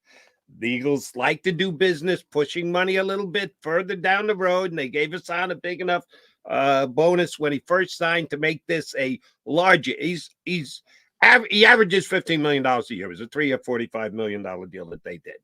Well, then why is he $21 million against the cap this year? Because that's the way they structured the contract. So they had easier cap hits the first 2 years of the deal. Well, it gets heavy in the third year. If you don't get an extension done and able to spread it out over a longer period of time, that's tough. $21 million cap hit is like the kind of money you want your quarterback counting against your cap, not an edge rusher counting against your cap. So Haason Reddick does have a little leverage here, John, because the Eagles don't want to have. If you look at the deal, so as you mentioned, 3 years, $45 million. Hassan's cap number in the first year was $3.9 million. In the second year, last year, it was up to just under $7 million. And obviously, you got to pay the piper this year to the tune of almost $22 million. And they have a void year next year, which is near $15 million, where you get to the full value of the contract. So year one, 1.7% of the cap. Year two, he accounted for 3%. This year would be 9%. That's a big number for one player, 9% of the cap. The Eagles don't want him to play under the buy. So there's a sense of urgency from both sides to a certain degree. And since Brad is sick, I hope you're better, Brad. If you're listening, I hope you get better. He did do a story at PFF, I think it was yesterday, about 4 major moves that could shake up the NFL as free agency kicks off. Justin Fields being traded was one of them to Pittsburgh. Haason Reddick, because of what's going on, he had him going to the Houston Texans, who are now all of a sudden a legitimate contender. And, so their thought process is changing. And what he had coming back was the 59th overall pick, second rounds, but late second rounds, obviously. Is that good enough? Better be. If Howie's going to hold the line and say, well, no, it has to be a high second round pick. You gave him permission to go out and find a team that's willing to pay him what he wants. And if that team doesn't have a high second round pick and you're saying, oh, we got to get a high second round pick in exchange, sorry, it's not going to work that way. And then he's going to say, all right, well, I guess I'll be hold on. I think I just pulled my hamstring. Yeah, I'll show up for camp, but don't expect me to be out there on that field. You said earlier he's a professional. He didn't do it this year. It might have been advisable that he did the holdout thing this year. Oh, if they don't get a deal done, John, and he's coming back and reporting for camp, he's not going to be playing. He's not going to be out there on the field. I think that professional nature of Haason Reddick goes out the window. If he gets an offer from a team at a dollar figure he wants, and now he puts the kibosh on it because they're not offering enough in trade, you can't hold it against Haason Reddick for being upset. No, I can't. But ultimately, week one, I'm not talking about training camp. I don't care about training camp. But ultimately, week one, I think I shouldn't say unfortunately. I'm saying it facetiously, not for fans, not for the Eagles. But I think he's too professional to sit out games. I could be wrong, but everything I've learned about Haason leans me in that direction. Houston, interestingly enough, they have Will Anderson. Everybody knows defensive rookie of the year. So they have the other side, they have Jonathan Grenard, who had a pretty good season and is set to be a free agent. And I bring him up because Brad also does the free, and he's the best in the business when it comes to contract predictions. And by far best in the business. And he's got Grenard as the 6th best edge rusher available in free agency. And his projected contract is basically Hassan's previous contract, 3 years, $15.75 million, little inflation, $31.75 million guaranteed. A lot cheaper, maybe in essence a weird trade. Bring in Jonathan Grenard as a free agent. You're back at a more. How old is Grenard? He is 26. Okay, he'll turn 27. That's the key aspect. That's the key element. Because I'm sorry, he's just not as good a player as Haason Reddick. No, but he's younger. Yeah. He's younger, and you're projecting over the life of whatever his contract is going to be. The drop off isn't going to be as predictable and you have to at least be open-minded to, yeah, it may all of a sudden kick in with Haason that he's over 30 years old, and you do start to see the decline. If you're telling me he's going to be a $15 million a year player, I'd more take my chance with Haason Reddick being a $22 million a year player than I would with Grenard being a $15 million. And another one that now here's what I also like about Brad, because you're going to have, as free agency creeps closer, March 13th, 14th, I forget the exact date, but where legal tampering can begin. You should go out and get Brian Burns. You should go out and get Josh. They're getting franchised. All right. Right. If they don't work it out, they're not going to be on the market. So, and what is the franchise? And see, this is where I'll fault the NFL, the Players Association, at least from my line of judgment. They don't have well enough defined positions when it comes to franchise tags, because Haason Reddick is unique. He's not a linebacker. I know you have to list him somewhere on your depth chart at a position, but he's not. I know it. I don't care what stupid Matt Patricia decided to do and have him dropping in coverage more often than they did previously. And yeah, I know you're going to say Fangio's going to drop him in coverage. Get ready for it, Joe, because Fangio's going to do it too. Less than Patricia did would be my prediction. It's the hard and fast money that's tied to your position just seems to be wrong. The players union needs to do a better job of negotiating that. Under what position would Burns be listed, and what would his franchise number be? Defensive ends and 22.79, and Josh Allen as well, 22.79. Whether you want to call it edge rusher, they've actually. If Haason Reddick was in that position, they would consider him an edge rusher. So whether you want to call it defensive end, linebacker, for the do you know that for a fact? Yes, I do know that for a fact. Daniil Hunter, because teams have fought the fight before with linebackers. Yeah, because the linebacker designation carries much less of a franchise cap number. Yeah. Than does. So they have clearly defined that from a contract standpoint of off ball or stacked versus edge rusher, edge defender, whatever you want to call it. So all the guys, like the Vikings did play the Fangio scheme. So Hunter turned from they didn't play it under Flores, but the year before, so he went from defensive end to Sam linebacker, but he's still in the edge defender category. Your guy Bryce Huff is in there. Chase Young, Grenard, Jadeveon Clowney, Zadarius Smith, who's another linebacker type, Josh Uche, who's another, Leonard Floyd, Sam linebacker. They're all Andrew Van Ginkel. Floyd now these days, 31. Andrew Van Ginkel, 32, played in the Fangio scheme last year. He's with the edge rushers.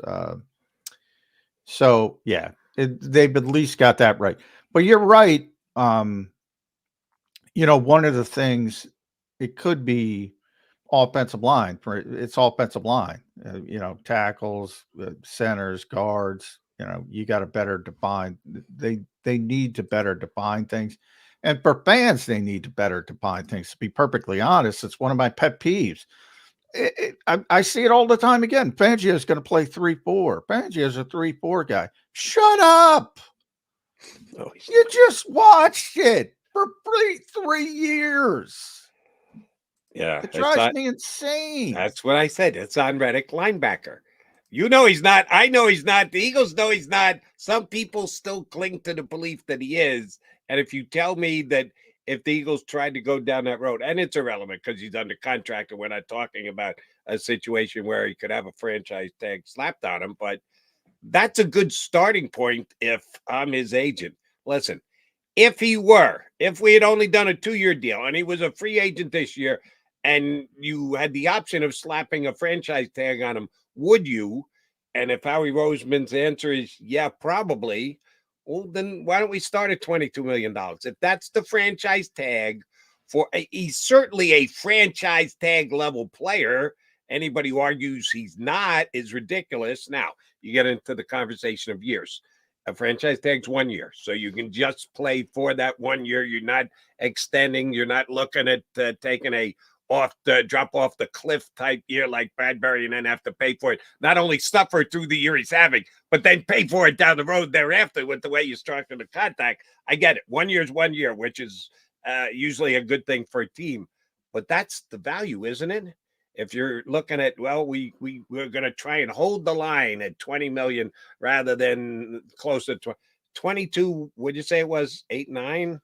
22.79. 79. Yeah. That's where I'd Brad's got Josh Allen and Brian Burns as the top two edge rushers. And they'll both be franchised if their respective teams can't work things out. So the first guy on the market would be Hunter. The second guy would be Bryce Huff. The third would be Chase Young. Chase Young's interesting because nobody's going to give him a long-term deal. He might have to take that 1 year deal for 14, 15 million and go right back. Would you take a flyer on Chase Young at, say, 1 year? Brad's got, let's see what Brad has him at 1 year, 15 million. Would you take a flyer on that? And, because that has some upside, but he takes plays off. I don't know. Right. He's got a lot of talent. Here's the downside to it again. Same as Haason Reddick. If you're talking about plugging them into the Eagles, just in general, I'm not talking every single day. I didn't say that, but in general, they don't like to do 1 year deals because they carry a significant cap hit with them. Like Haason Reddick is scheduled to carry this year. Here's the problem. Not only are you paying him $15 million, not only are you using the valuation of $15 million, and you're taking up $15 million of cap space. They'd rather do a $15 million deal with voidable years thereafter. Yeah, they could still do it, but they could structure it. You asked me 1 year, $15 million. Well, remember Howie does things in the case of, he'll also think about, well, if he plays really well, which you want, and he's on the market again, then worst case scenario, you're getting a third round compensatory pick if you manipulate things the right way. And again, you have to be in a position, and that's what Howie's really good at. He's not only thinking about 2024, he's thinking about 2025 and 2026. So you have that little fail safe, and who knows where he thinks he's going to be. He might say, no, we're gonna be impactful in free agency, and we're not going to get that compensatory. So a lot of things can factor into it, but there's a lot of ways they can go, and there's a lot of players that are going to be available. And again, I think the most obvious is Van Ginkel because he's got the history with Vic Fangio, and he's coming off a really good season, and he would be relatively cheap when compared to the top edge rushers on the market. So everybody went Brian Burns. Forget about Brian Burns. I saw somebody mention Brian Burns. You're not getting Brian Burns. Josh Allen, you're not getting Josh Allen. You're not getting Danielle Hunter. But when you start going down the list, what's going to happen with Hunter? The top two, you're right. They're never getting out of the grasp of their team. But they had hold-in issues with Danielle Hunter, and it is a different defense from the one that he had put up some pretty damn good numbers in. How do you think that shakes out? Well, he's got some of the issues, Haason, because he's 29. So I don't think he's turning 30 this year. It's amazing. He's been around forever. He came in the league really young, and he's been really productive. But, Brad's got him at 3 years, 21.67. So 40 million guaranteed. So still pretty darn expensive. I think he had 15.5 sacks last year. I mean, the guy's tremendously productive. I think he's leaving because Minnesota's got to extend Jefferson, and they have to either re-sign Kirk Cousins or figure something out at quarterback. I mean, that's number one. And Jefferson's not going to be happy if they don't have a high volume thrower. So they got a lot of issues. That's a bad GM, by the way. Let me ask you about that bad GM. If Cousins, for whatever reason, just they can't get a deal done with him, which I think they will. If I ask you, you ask me who's going to be the quarterback of the Minnesota Vikings this year, I'd tell you Kirk Cousins. But it's not 100%. If not, could the quarterback of the Minnesota Vikings be a former University of Minnesota player, Russell Wilson? Because we've all kind of forgotten about what the Broncos did to Russ. He went to Wisconsin, Russ. Russ went to North Carolina State. Boy, I don't think so. If Minnesota goes in a different direction, I think they're going to trade up to get somebody like Jaden Daniels. They're going to go young. They're not going to pay. They're not, because the issue with them you don't have to pay Russell this year. Well, he's going to get paid from the Broncos. If he gets released, he's going to play for the veteran minimum. He's going to get to pick or choose wherever the hell he wants to go. And if he says, yeah, throwing to that Jefferson guy could revive my career, you could get Russell Wilson on a very cheap contract. I would not want anything to do with it if I'm Minnesota. I would want to go young. If I'm moving on from Cousins, I would want to go young. I'm a big Cousins guy. I think he's maybe the most underrated quarterback in the league. Pat Mahomes agrees with me, by the way. But he's also coming off an Achilles, and he's 36. So how healthy is he going to be? And he's still getting $40 million, maybe. So I don't know if I'd go that way if I'm Minnesota, and I don't want another veteran. If I'm going to move on, if you're going to turn the page and go get somebody. But I don't have any confidence in that GM. I mean, his drafting has been abysmal. Been abysmal. And he's only been there for 2 years. Now, we did get Jordan Addison last year, who turned into quite a bit of player. The first year, I think they had the 11th pick. They traded down twice and ended up with Lewis Seen, who they're going to cut, hasn't been gotten on the field at all. And Andrew Booth, who's even terrible, has turned out to be terrible. I know they passed. They think about all the players they passed up on that year.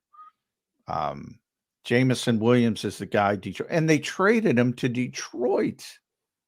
Now, Jamison Williams was hurt at the time, and he hasn't turned into anything yet. But you saw him with that end around in the playoff game. He shows flashes. Oh, my God. Yeah, he's so and they wouldn't have taken a wide receiver anyway. But, that was the Jordan Davis year, Kyle Hamilton, on and on and on. And they took a safety. Kyle Hamilton sitting there, and you got Lewis C. I mean, that is that's bad. Hideously bad draft. I will agree with you on the Delfo Mensu on that one. He's McMullen with McDonald. We still got to get a couple breaks in here. In case you're just joining the stream, we apologize. We had promoted that Brad Spielberger from PFF and OverTheCap.com was going to jump in with us. Brad's under the weather. It wasn't that we didn't get the Brad or anything. He turned up sick. He brought something back. I thought whatever happened in Vegas was supposed to stay in Vegas. Apparently not. Brad brought it home and got sick, a little under the weather. We'll try and get him on later in the week or first thing next week. But Mac coming back. We've still got plenty of Birds 365 to go.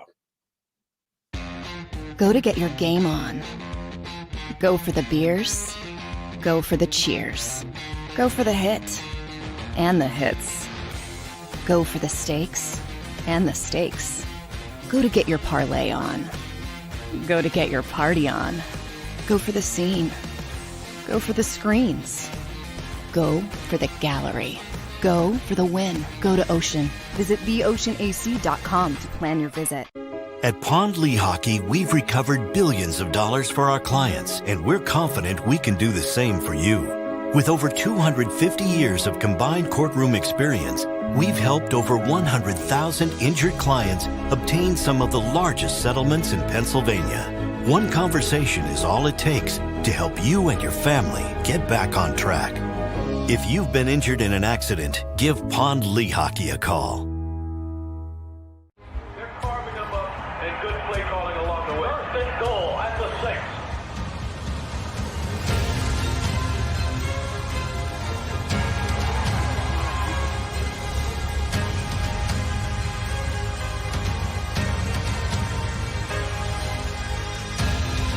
On the field of life, First Trust Bank is there for you. Champions on 3. 1, 2, 3. Because Philadelphia dreams deserve a Philadelphia bank.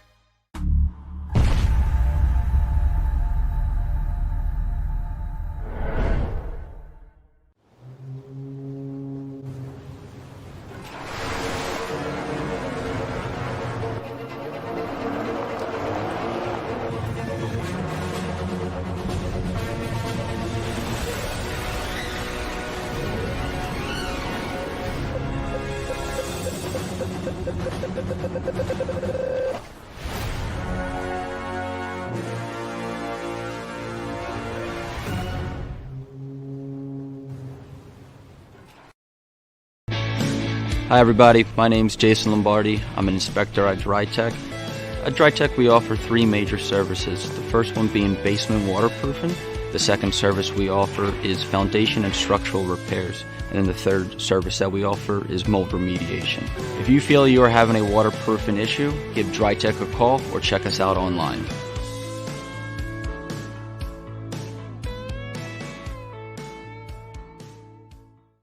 Do you stream on a Roku, Fire Stick, Google TV, or Apple TV? Now you can watch 6ABC 24/7 with the 6ABC Philadelphia streaming app. And the big story on Action News? Search 6ABC Philadelphia and start streaming today. EAGLES, Eagles.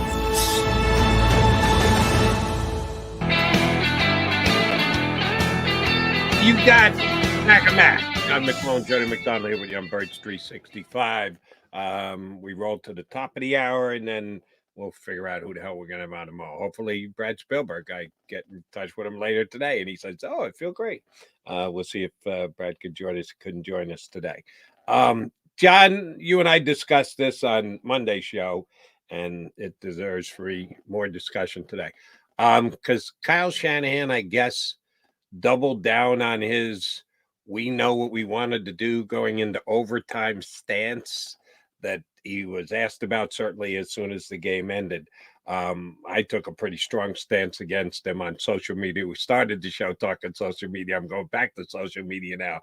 I tweeted out when he made the decision to take the football to start overtime as coaching malfeasance. You just can't.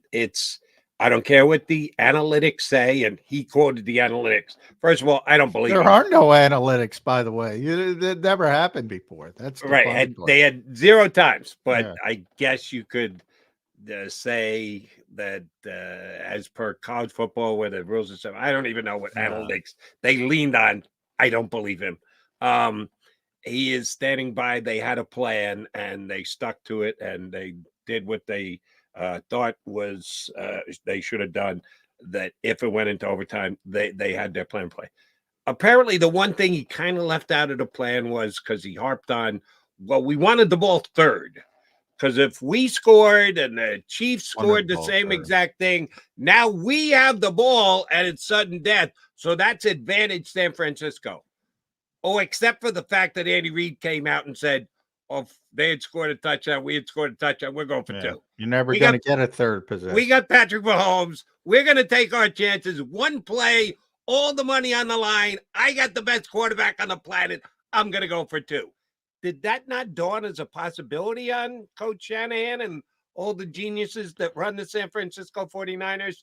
Did you not at least factor that in as a possibility when you said, oh, it's advantageous if we get the ball third? Never happening. You're not getting the ball third. It's not going to happen that way.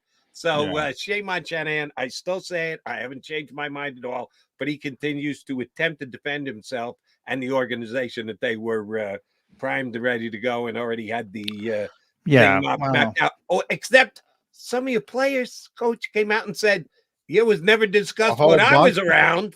And that's the take. Look, that's the problem, unfortunately. It's tough for those guys to admit a mistake, because if they admit a mistake, you run with it. We were just talking about social media with Jalen Carter. I mean, it's become a toxic situation. So in so many ways, when it comes to coaches, this is half the reason. I always talk about one of the best things about the XFL. I always say the television broadcast was they would mic up the coaches, and you would get to hear the coaches and the play calling and things like that. It was very educational if you're interested in that kind of stuff. And, you start to yourself, well, that's pretty innovative. Why can't the NFL coaches don't want anybody listening in? No. You hear them make a mistake. Are you kidding me? I mean, nobody's watching the XFL.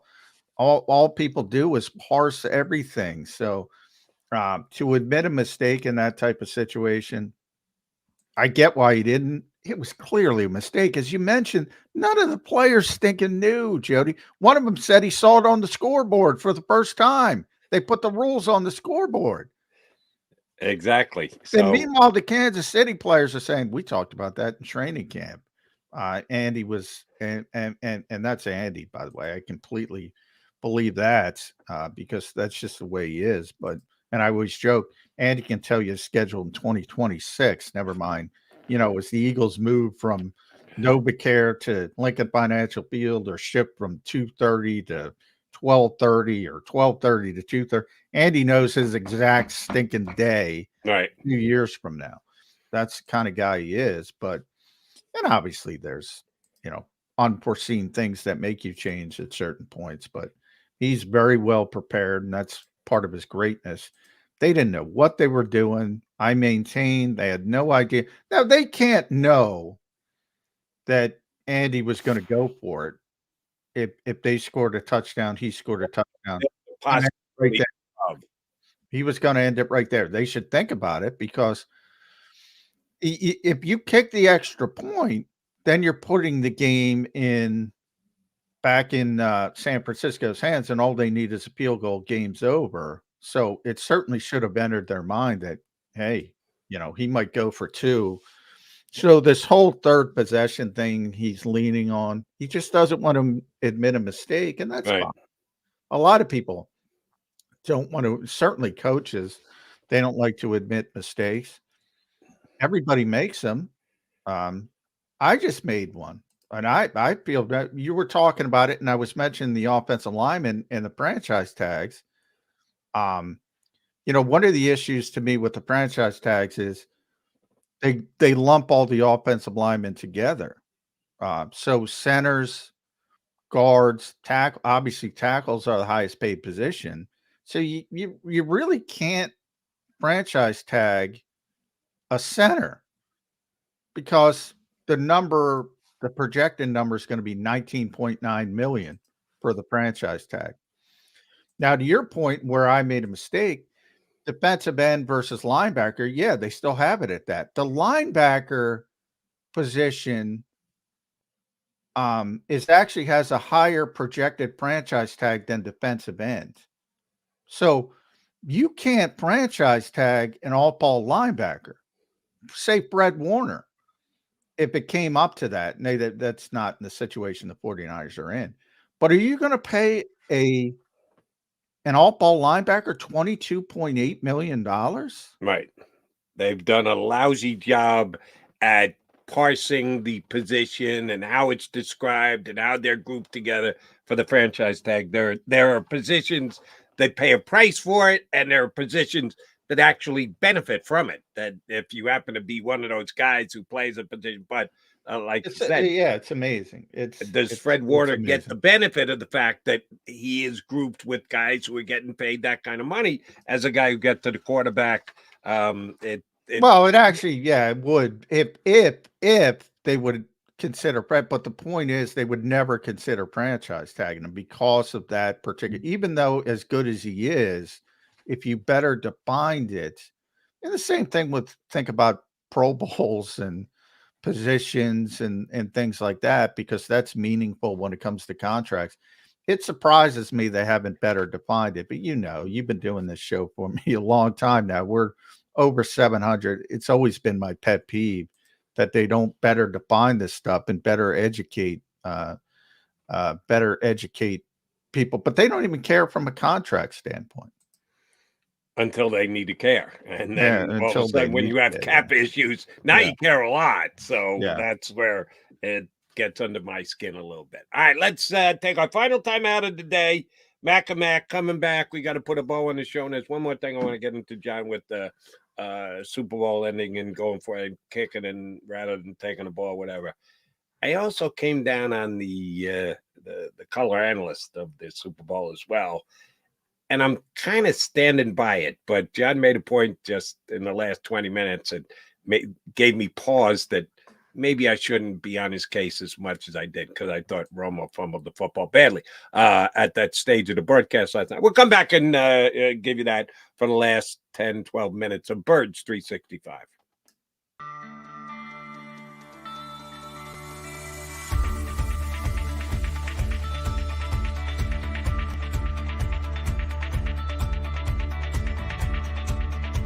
Hi, I'm Jim Muehlbronner, Managing Partner at Del Valle Insurance Group. Give us a call. We're a local, knowledgeable agency, not an 800 number. Go Birds!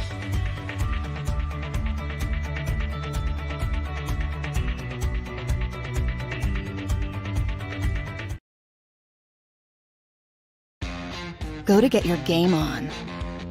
Go for the beers. Go for the cheers.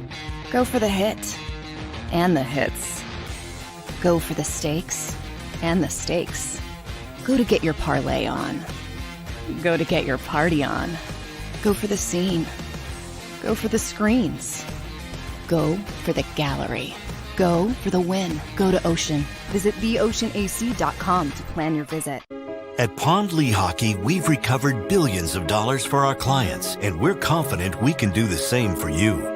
With over 250 years of combined courtroom experience, we've helped over 100,000 injured clients obtain some of the largest settlements in Pennsylvania. One conversation is all it takes to help you and your family get back on track. If you've been injured in an accident, give Pond Lehocky a call. They're carving them up, and good play calling along the way. First and goal at the 6.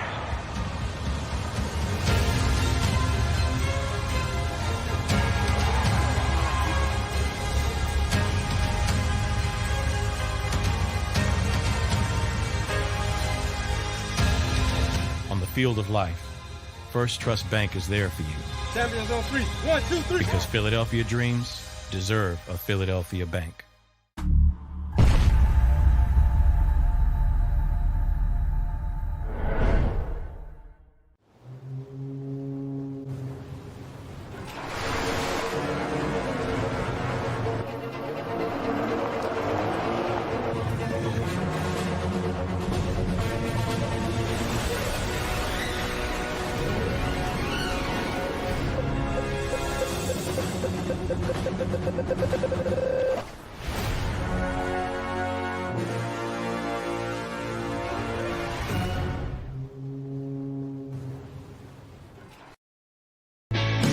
Hi everybody, my name's Jason Lombardi. I'm an inspector at DryTech. At DryTech we offer 3 major services, the first one being basement waterproofing. The second service we offer is foundation and structural repairs. And then the third service that we offer is mold remediation. If you feel you are having a waterproofing issue, give DryTech a call or check us out online.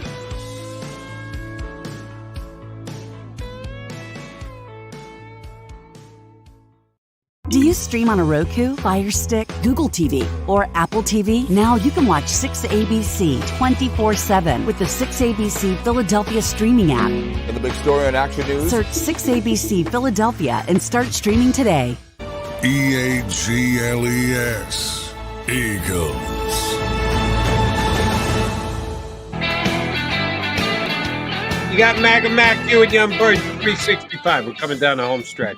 I teased this before we went to break. I need your opinion on this. I gave Romo a ration of you-know-what on social media afterwards because I thought he did a poor job of when they said we'll take the ball in overtime. I immediately screamed at the TV and said, what? Whoa, no. What are you doing, Shanahan? They talked about he announced the excitement of the overtime, and they go to break. So now they got 3 minutes minimum, and the commercials run longer during the Super Bowl. It could have been 4.5. I didn't check the exact length. But they got a chance to figure out what they're going to say next coming out because they're coming out of break. And Nance teed him up for a second guess and said, under the new rules of overtime in the playoffs, are you surprised that they decided to take the ball rather than kickoff? And I thought it was an obvious answer. Shoot, yeah, I'm surprised. What the hell is Shanahan thinking? Romo went down the road of, well, it's debatable, but if you believe your defense is tired and they were just out there on the field because after a 3.5 minute break. So it wasn't like they had to go immediately back out there. And oh, by the way, they took the ball, had a nice lengthy drive, kept possession of it. It was a good drive. I think everybody forgets it was a darn good drive.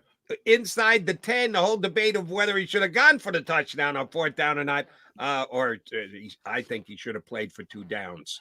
They had it on 3rd and 4, and they decided to go empty backfield, which was foolish. And again, Shanahan doesn't make those kind of mistakes. Usually he's got right guys on the field, right play call, everything else. I do guess that one a little bit too. But he did, whatever. It took them. They took a lot of time off the clock to get down there. So it should have been a well-rested defense coming back out onto the field. How'd that work for you, San Francisco? I know you got to make the decision in the moment, but then you can look at the results thereafter. That didn't work either. But I gave Romo a ration of crap because I thought he should have second-guessed him. He chose not to. Do you believe the NFL at any time flexed their muscles with CBS and said, stop this guy from telling our plays ahead of time? Yeah, I said that way before. People giving Tony a lot of crap. He came in and was spectacular. Everybody loved him, and he was basically reading, mainly the offense from, his extensive experience. He was a very smart quarterback. Sorry, Eagles fans, but didn't get over the top, so you can enjoy that. But he's very smart at what he did, and he can read defenses, and he would tell you what was going to happen or what should happen. Sometimes the quarterback can't read the defense like he could read the defense. Sure. I've said that to you. I said, I think the NFL said, dude, come on, stop. And he hasn't been as good. I truly believe that. I don't have any proof of that, but right, same here. Why would he stop? Why would he? And people are saying the game is evolved. No, it hasn't. It's devolved. Trust me. He knows what's going on. Christian McCaffrey is on the Manning cast, and people are like, wow, Christian knows the Eagles plays. Christian knows everybody's plays. It ain't hard for these guys, the smart players and the guys who really study the game.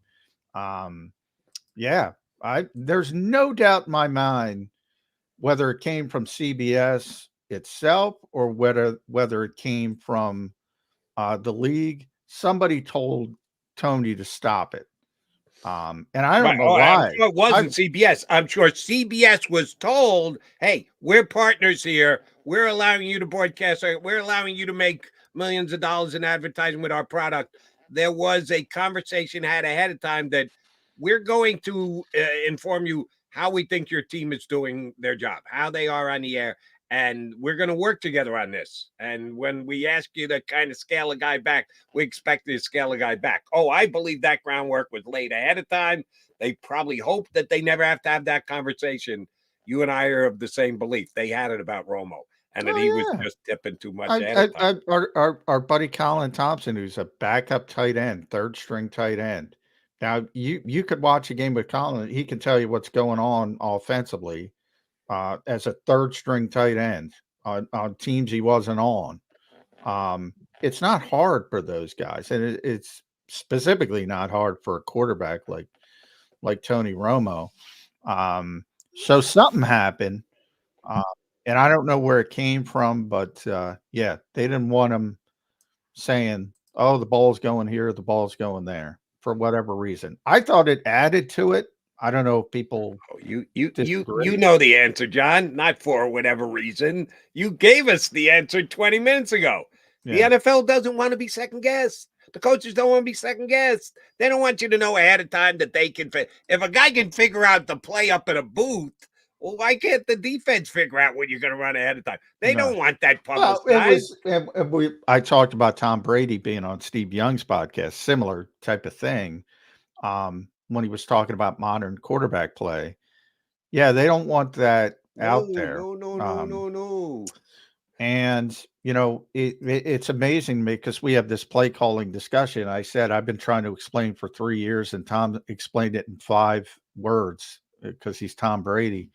We're calling probabilities.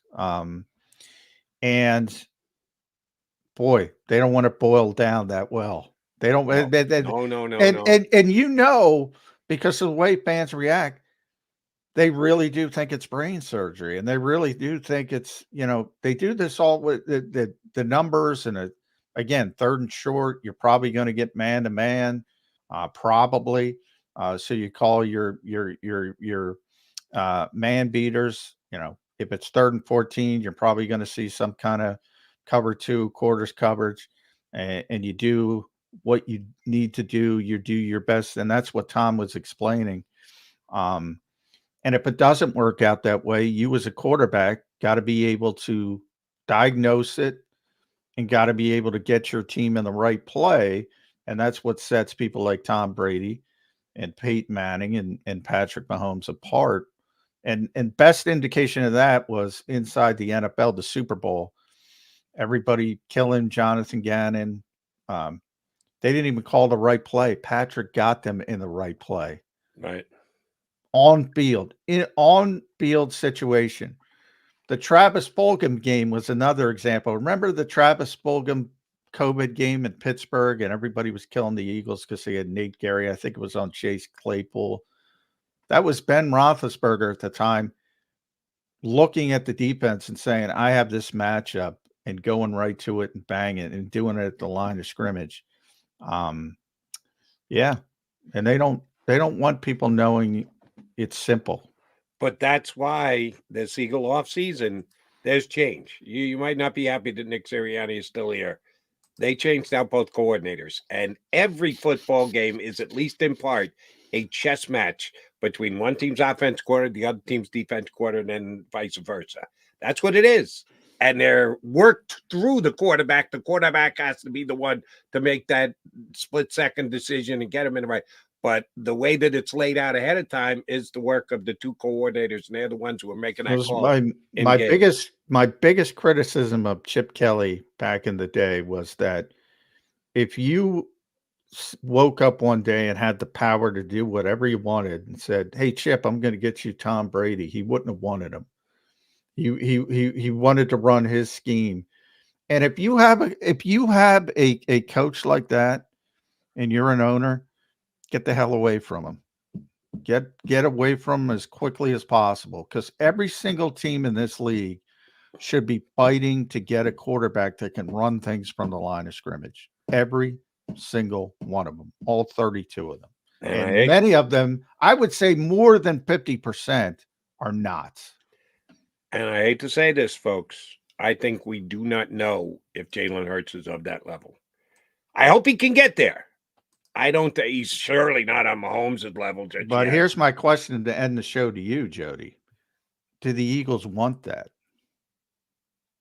Are the Eagles one of that 50% that wants somebody that can run the game from the line of scrimmage? Again, I don't know, but the guy who's probably going to have to make that call more than anybody else is Kellen Moore, who hasn't shown us anything yet. We don't know what Kellen Moore is. Yeah. Who's going to make that decision more than anybody else? I'll tell you what they did this year, and I've been well on record about this, and I think I'm out there more on an island than anybody else. I think they gave Jalen a ton of responsibility this year. I think he was calling lots of. Brian Johnson threw him under the bus 2 weeks running. You were there. You were part of the guy sitting there when he said, you're complaining about the running.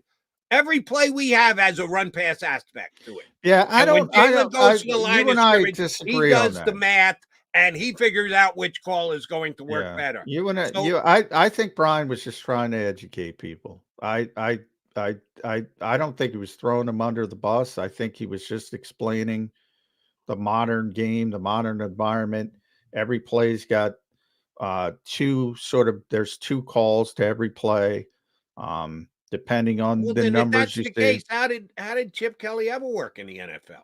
What do you mean there's two plays? Chip would call a play. If Chip is leaving it up to the quarterback and he's not as egregious as you must run my system. No. The difference is the difference is in Chip's, it's very simplified college RPO based offense. There's still the RPO by nature is run pass option. So all of those plays had, design. And then as you expand out from it, which he didn't do enough of, it was and it worked early because of the tempo. He was ahead of the game when it came to the tempo, and Bill Belichick knew it as well. He just had a filter. And that's why he would invite Chip Kelly in to pick his mind about the tempo aspect and then take away the bad stuff from it. But no, I mean, that's where it comes from, the college game. The innovation trickles up in the NFL. And because of the lack of practicing and all that stuff we talk about all the time, Jody, a lot of coaches don't feel they have the time to teach people properly. So they try to simplify things as much as possible. And that's where the Chip stuff comes in first and foremost. Others have kind of expanded it. And by the way, I think the Eagles and Nick Sirianni, at least early, because remember where Nick comes from. Nick came from Indianapolis. Nick loves Phillip Rivers. Phillip Rivers was one of those guys who could run the show from the line of scrimmage. That's a good thing. He wanted to have that guy. He was working towards having that guy. Will it continue? I don't know enough about Kellen Moore, but it's better than to at least want that guy than be some of these teams that are like my biggest concern with the Eagles, this goes bad, Lincoln Riley's the head coach, then you got a guy who's just run my system. We agree on that. If you can have that quarterback, you want that quarterback. The problem is I don't know yet whether Jalen is that quarterback. No, I don't know that either, but I think they're fighting to get him there, which I think is a good thing. And I think they gave him all the control to be that guy that this year, and unfortunately took a step backwards. Hopefully he takes another step forward again next year. All right. Mac and Mac done for the day. Thank you very much for streaming in, everybody. You can hit the like button on the way out the door if you so desire. Mike Gil was fun today. He's a goofball. So don't like McMullen and McDonald, like Mike Gil. But hit the like button on the way out. Back again tomorrow. My bud Jeff Knox from InsideTheEagles.com is going to jump in with us. So be back here with Mac and Mac on Birds 365 and 2 and 2.